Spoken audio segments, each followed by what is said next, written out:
అయితే మన భారతదేశం మొత్తం శక్తి అని పిలిచి కొలిచే అమ్మవారు మన ఆంధ్ర, తెలంగాణలో మాత్రమే కనకదుర్గమ్మ, దుర్గమ్మ అని పిలుస్తాం. ఎందుకు? దుర్గా అంటే దుర్గతిని మొత్తం తొలగించి అమ్మ. పూర్వం విజయవాడ కొండ మీద దుర్గమ్మ మహిషాసురమర్దినిగా వెలిచారన్నమాట. ఆ మహిషాసురమర్దినిగా వెలిసిన అమ్మవారిని ఎవ్వరూ దర్శించుకోవడానికి వెళ్ళేవారు కాదు. అందరికీ భయంతో ఉండేవారు. ఈ వార్త విన్న ఒక రాజు వారికి మెప్పించడానికి యజ్ఞాలు, యాగాలు చేసి అమ్మవారిని మెప్పించి సంతాన ప్రాప్తి పొందుతుంది.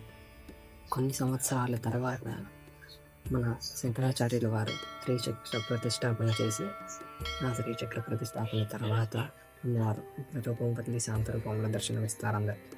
అయితే కొన్ని రోజుల తర్వాత ఈ యువరాజు ఇంటికి వెళ్తుండగా తన రథం అదుపు తప్పి ఒక పిల్లవాడి మీద పడిపోతుంది. ఆ పిల్లవాడు అక్కడికక్కడే మరణిస్తాడు. పిల్లవాడి మరణ వార్త విన్న రాజు తన సొంత కొడుకు రాజకుమారుని మరణశిక్ష వేస్తాడు.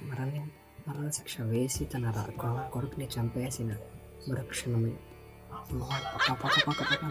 ప్రత్యక్షం.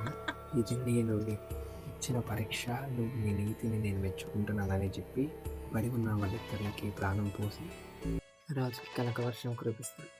అయితే అప్పటి నుంచి అమ్మవారిని మొక్కి దండం పెట్టి నీతిగా నిజాయితీగా ఉన్న ప్రతి ఒక్కరి ఇంటిలో కనక వర్షం కురిపిస్తూ ఉన్నారు. కాబట్టి అమ్మని విజయవాడ కనక దుర్గమ్మగా పిలుస్తుంది. జయవాడ.